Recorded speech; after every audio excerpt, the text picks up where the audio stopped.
अल्लाह के नबी सल्लल्लाहु ताला अलैहि वसल्लम को मेरे मौला ने जो मौजिज़े दिए थे वह अलग अलग हैं, हिस्सी मौजिज़े, मानवी मौजिज़े।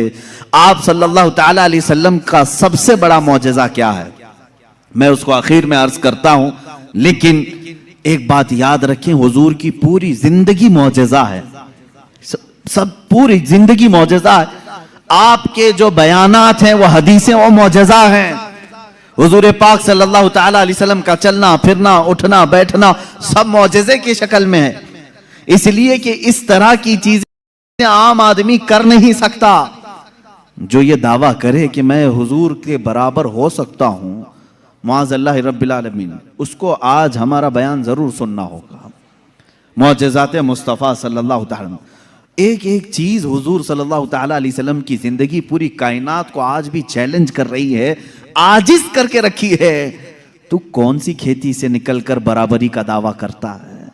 हुजूर अकरम सल्लल्लाहु ताला अलैहि वसल्लम की जात सुतूदा सिफात, अल्लाह के नबी सल्लल्लाहु ताला अलैहि वसल्लम के बचपन की बात लेते हैं, आज पैदा हुए, मीलाद मुक़द्दस है, और जमाने रसूल सल्लल्लाहु ताला अलैहि वसल्लम में यानी विलादत के ज़माने में मक्का का माहौल था कि बच्चे परवरिश के लिए दायाओं के पास दे दिए जाते थे।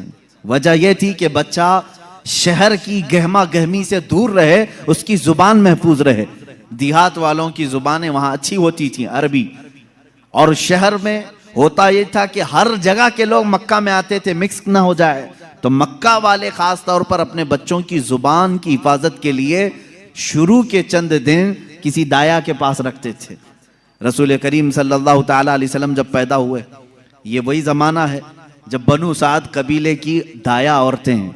एक कबीला है जिस कबीले की सारी खवातीन बच्चों को पालती थीं और 2 साल के बाद ले जाती तो भारी मुआवजा मिलता था, उजरत मिलती थी, वो पैसों पर दूध पिलाती थीं।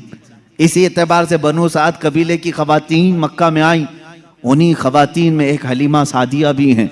वो कहती हैं, जब मक्का पहुँचे मेरी ऊँटनी लंगड़ी थी, जिसकी वजह से मैं ताखीर से पहुंची। सारी औरतें मक्का में जो नौमौलूद बच्चे थे सबके पास गईं और उनसे भावताव किया, मुआवजा तय किया और बच्चे ले ली। हजरत हलीमा सादिया कहती हैं, मैं ताखीर से पहुंची, तकरीबन बच्चे जा चुके थे, एक बच्चा बाकी था, वो आमिना का दुर्रे यतीम था। मैं वहां आई, मैंने देखा और उसके बाद पूछा कौन है इस बच्चे का सरपरस्त। कहा बच्चे की विलादत से 6 माह पहले ही इसके वालिद का विसाल हो चुका है। हलीमा कहती है, मैं छोड़कर बाहर चली आई। मैं निकल आई कि बाप है नहीं बच्चे का, मैं अगर दूध पिला भी दूं 2 साल के बाद मुझे उजरत देगा कौन, कौन मुआवजा देगा? वो कहती है, फिर पूरा मक्का छान मारी, लेकिन अब कोई बच्चा नहीं मिला। शाम हो गई थी, शोहर साथ में था। हलीमा सादिया से शोहर ने कहा, ऐ हलीमा, खाली हाथ जाने से बेहतर है कि वह यतीम को साथ ले जाएं। यतीम दुर्रे यतीम है, साथ ले जाएं। हलीमा सादिया कहती है, मैं दोबारा वापस आमिना के घर आई। आमिना रज़ी अल्लाह ताला अन्हा कहती हैं, ऐ हलीमा, सुबह तुम बच्चे को देख कर गई थी, फिर वापस आई। कहा, हाँ, हम खाली हाथ जाने से बेहतर समझती हैं कि इस दुर्रे यतीम को ले जाएं। हज़रत आमिना ने कहा, ले जाना चाहे तो ले जाओ, लेकिन तुम्हारी उम्मीदों के मुताबिक हम मुआवजा नहीं दे सकेंगे, तुम्हारी उम्मीदों के मुताबिक हम उजरत नहीं दे सकेंगे। आमिना ने कहा, हलीमा सादिया ने कहा, ठीक है, अब खाली हाथ न जाने का हमने अहद किया है, बच्चे को ले लेते हैं। हलीमा सादिया उस वक्त तक बच्चे को अपने गोद उठाई नहीं थी, सिर्फ देख करके गई थी। गोद में जब लिया, हलीमा सादिया कहती हैं, मेरे पेशानी से लेकर तलवों तक ठंडक पहुंच गई थी। पहली मर्तबा गोद में लिया, उसके बाद उसके शौहर हलीमा सादिया के साथ वो बाहर आई। कहती हैं कि मेरी सारी साथियाँ, मेरी सहेलियाँ जो बनु साद कबीले की खवातीन थीं, वो जा चुकी थीं और सारे सफ़र पर थीं। मेरी ऊँटनी लंगड़ी और फिर ताखीर भी अलग। मैं बच्चे को लेकर के उसी लंगड़ी ऊँटनी पर बैठी। अल्लाह अकबर, ये पहला मौजज़ा मेरे आका का है। ऊँटनी जो लंगड़ी थी बिल्कुल सेहत याब हुई और इतनी तेज दौड़ने लगी, इतनी तेज। हलीमा सादिया कहती हैं, बनु साद कबीले में सबसे पहले मैं हाजिर हुई। मेरा बच्चा जिसको मैं लेकर आई थी, अब्दुल्लाह का दुर्रे यतीम, सबसे पहले बनु साद में हाजिर हुई। और काफी देर के बाद दूसरी सहेलियां हमारी बच्चों को ले आई। उन्होंने आते ही हमसे पूछा, हलीमा तेरी ऊँटनी तो लंगड़ी थी, तेरी ऊँटनी कमजोर और लागर थी, तू पीछे रह गई थी, इतनी तेज कैसे आ गई? हलीमा सादिया कहती हैं, हाँ ऊँटनी मेरी लंगड़ी थी, लेकिन सवार बहुत ही आला था। जैसे ही ये बच्चा इस ऊँटनी पर सवार हुआ, न जाने इसमें ताकत कहाँ से आई, सबसे पहले मैं हाजिर हुई। सारी औरतों ने महसूस किया ये एक मौजज़ा नहीं, बनु साद जो कबीला है वो आज भी है ताइफ के करीब, आज भी वो कबीला है हलीमा सादिया का कबीला, जिसको बनु साद कहते हैं। उस कबीले वालों का बयान है कि ये रात ऐसी थी, पूरे बनु साद कबीले की बकरियों के दूध से थन भर चुके थे, सारे कबीले वालों की बकरियों के थन दूध से भर चुके थे।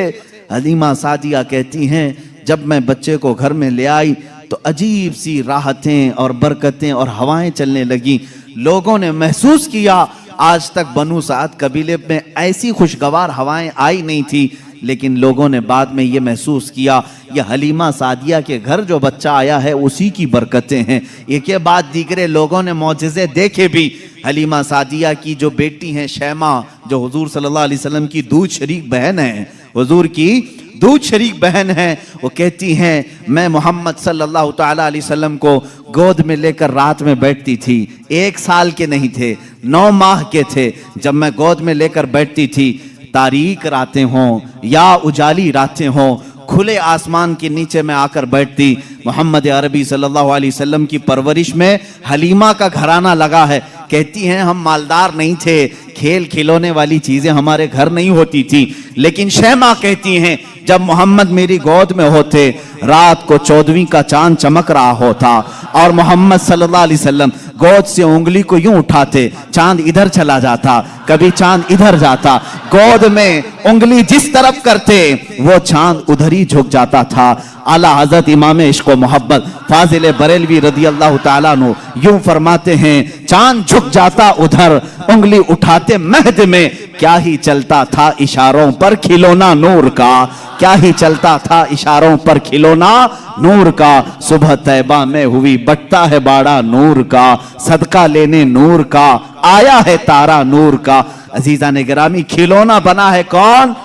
जिससे पूरी दुनिया आज तक खेल ना सकी, वो मोहम्मद अरबी सल्लल्लाहु अलैहि वसल्लम का खिलौना बना है। ये मेरे आका सल्लल्लाहु अलैहि वसल्लम के मौजज़ात, गोद के मौजज़ात हैं, गोद के मौजज़ात हैं। अब मैं यहां पर एक बात ये बताना चाहता हूं, उन लोगों के जहन को मैं साफ करना चाहता हूं जो लोग ये कहते हैं हुजूर सल्लल्लाहु ताला अलैहि वसल्लम 40 साल के बाद नबी बनाए गए, 40 साल के बाद नबी बनाए गए। बहुत सारे लोगों ने किताबों में भी लिख दिया। मेरे अजीज बात को समझा करो, नबी बनाए गए ये जुमला तवज्जो, और हमारा अकीदा ये है 40 साल के बाद हुजूर ने अपने नबी होने का ऐलान फरमाया। नबी बनाए गए अलग चीज है, वो नबी कब बनाए गए थे ये खुद रसूल पाक से पूछो, आप कब नबी बनाए गए थे? इनकी किताबों से न पूछेंगे, हम हुजूर से पूछते हैं। मेरे आका फरमाते हैं कुन्तु नबिय्यन व आदम बैनल माई व तीन, मैं तो उस वक्त भी नबी था जब आदम को पानी और मिट्टी में गूंधा जा रहा था, आदम अलैहिस्सलाम के खमीर को गूंधा जा रहा था, उस वक्त भी मैं नबी था। ये अल्लाह के हबीब सल्लल्लाहु अलैहि वसल्लम ने फरमाया। और ये लोग कहते हैं 40 साल के बाद नबी बनाए गए। अच्छा चलो ठीक है, इस हदीस को अगर नहीं मानते, मौजज़ा कब दिया जाता है? मौजज़ा कब दिया जाता है? जब नबी अपनी नबूवत को जाहिर कर दे, उसे लोगों को कायल करना रहता है, ईमान की तरफ बुलाना होता है, अपनी हक्कानियत की दलील पेश करनी होती है, तब नबी मौजज़ा दिखाएगा। यहां मोहम्मद अरबी सल्लल्लाहु अलैहि वसल्लम गोद में जो मौजज़े दिखा रहे हैं, हलीमा सादिया के घर जो मौजज़े दिखाए जा रहे हैं, तुम्हारे कौल के एतबार से 40 साल के बाद नबी हुए थे ना, तो मौजज़े तो 40 साल बाद दिखना चाहिए। हलीमा सादिया की गोद में जो मौजज़े दिख रहे हैं, इससे पता चलता है वो पैदाइशी नबी थे। ऐलान का हुक्म 40 साल के बाद अल्लाह ने दिया।